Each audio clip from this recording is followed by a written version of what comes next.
Hey there. So I'm here today with Rabbi Brant Rosen, the rabbi of Tzedek Chicago. Rabbi Brant, how are you today? I'm just fine, Jordan. How are you? Doing all right. Loving that the weather's, beginning to turn a bit. Now, Tzedek Chicago is an unaffiliated anti-Zionist Jewish congregation based in Chicago that was founded in 2015 and an intentional spiritual community rooted in six core values: Judaism beyond borders, Judaism of solidarity, Judaism of nonviolence, Judaism of spiritual freedom, Judaism of equity, and Judaism beyond Zionism. So I want to ask you about two things, Rabbi Brant. How do these values shape Tzedek's work, not only as a congregation, but also as a movement partner in Chicago? So let's start with the congregational work. How does it shape your work as a congregation? Sure. And thanks so much, Jordan, for having me for this Absolutely. opportunity. Our pleasure. As a congregation, we really began as an intentional congregation. So we drafted those core values, and they go into greater depth, all the ones that you listed. But really, everything we do as a congregation goes back to those values. When leadership, when our board meets and we have questions about what to do, whether it's decisions, communal decisions that we make, whether it's endorsements or partnerships, ultimately we're always guided by those core values. They're also deeply spiritual values as well. So they inform our religious observance, our liturgy, our observance of holidays, the kinds of spiritual resources that we provide for our members and for the world at large. So really the key for us is that we are a deeply values-based community. And whenever there's a question, we always ground ourselves in our raison d'etre, in our original intention for why we founded our congregation in the first place. And how about beyond your congregational work as a movement partner? How have these values guided you in your work within progressive movements in Chicago? Yes, and I should mention that when we began, it was within Chicago, but we've broadened now to be something of a global congregation, and we can talk about that in a bit. But we were very much founded as a local Chicago-based congregation, and Chicago has a very deep social justice movement and community, particularly in the area of grassroots organizing. So many of our members come from that world, and the values really help us discern who we align ourselves with in that movement. And I think many of our members and our leadership, and myself included, have longstanding relationships with organizations and individuals in these organizations and collaboratives and movements within Chicago. So again, very in the similar way that they guide how we operate internally as a congregation, they clearly guide the extent to which we're part of the larger movement in Chicago and beyond. One thing that I think a lot of people don't always understand is how a congregation, like a Jewish congregation, can be catalyzing for a movement, right? That's not one of the connections that I think people oftentimes make, whereas one of our priorities is to fund catalyzing work. So, could you tell me a little bit more about some of the projects that have come out of TEDx Chicago's existence for the movement and some of the impact that people who have come through your congregation have had? Sure. It's interesting. When I think about this question, when you think about congregations and movements, when you look historically, uh, for instance, in the American Civil Rights Movement, congregations were very key to catalyzing those movements. But in the Jewish community, we often don't think of congregations in the same way. And Mm. I don't think when we founded Tzedek, I don't think we were thinking specifically along those lines in terms of using the civil rights movement as a model. But as I look back, I think um, we very much serve that function because things like spiritual and political, those are categories, and they're very artificial categories in many ways, and they're important. I mean, they're clarifying, but they can also be very binding. So, I think within Judaism, as in most faith traditions, there is a strong emphasis on justice, on the pursuit of justice, and those values are central to who we are as a congregation. And so, the Venn diagram between being a spiritual community and being part of a political movement is there's more commonality there than one might think. I think um, we we provide spiritual context for many of the issues that we're involved in, and grounding that I think helps deepen and offer a more robust presence in that movement.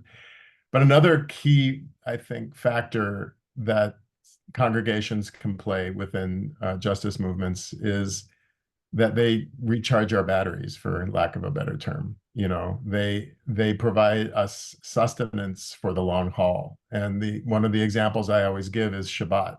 That Shabbat, yes, it's a religious observance, but it's also has a very deep political dimension to it that I think is intertwined with that spiritual observance. And that is that it's a 24-hour period of creating the world to come, the world we're fighting for, the world we're struggling for all week long. And ideally, Shabbat can give us, that much more strength once it's over to go out back into the world and re-engage in that struggle. So it's a way of sustaining ourselves for the long haul. And I think spiritual community really can serve that function in important ways.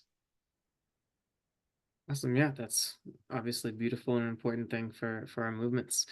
So, as recently as 2 years ago, you all, previously having been a non-Zionist synagogue, made the decision to become an explicitly anti-Zionist congregation, years after being one of the first congregations to be identified as non-Zionist. What was it like to make that decision, and what does it mean for the movement to have the opportunity to participate in like anti-Zionist Jewish congregation?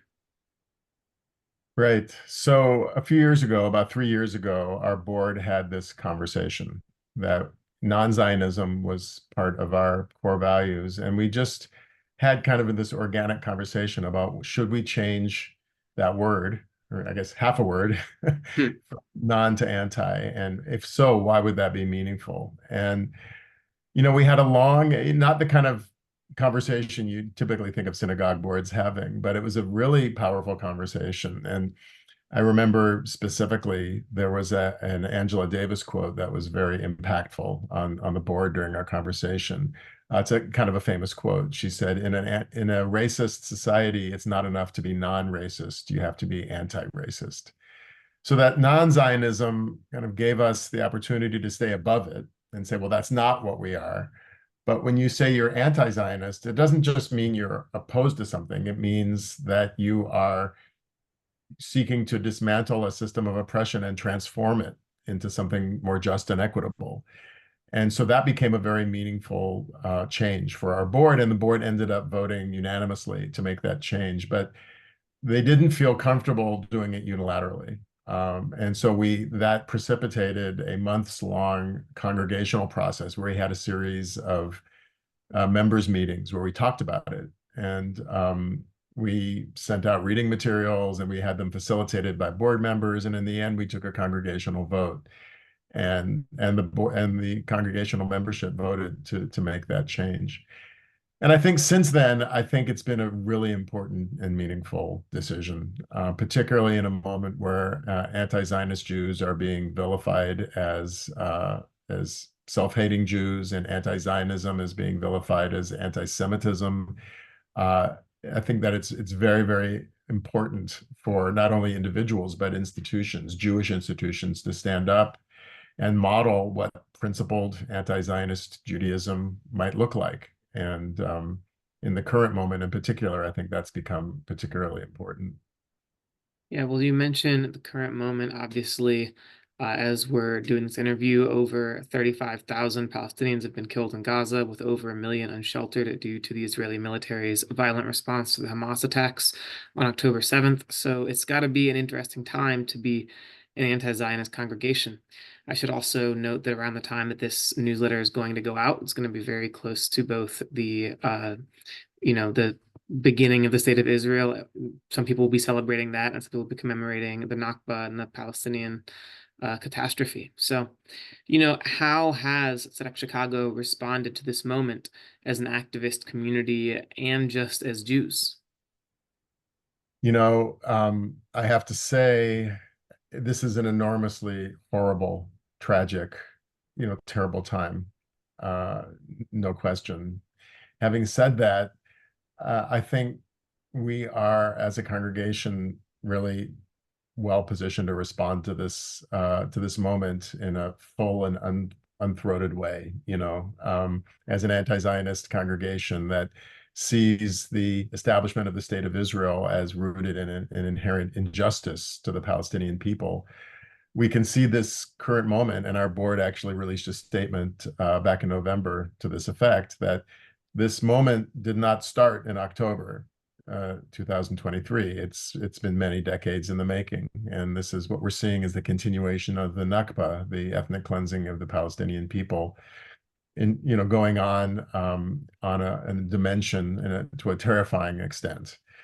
And so that's freed me and our congregation to be able to be on the vanguard of the movement that's calling for ceasefire without hesitation, calling to an end to the genocidal violence, and toward re-engagement toward a true and just and lasting peace without hesitation. And I have many rabbinic colleagues, and I know many people in other congregations who are really having a hard time being able to do that. There's a lot of dithering going on. There's a lot of, well, it's complicated going on. And in a time of genocide, we can ill afford that.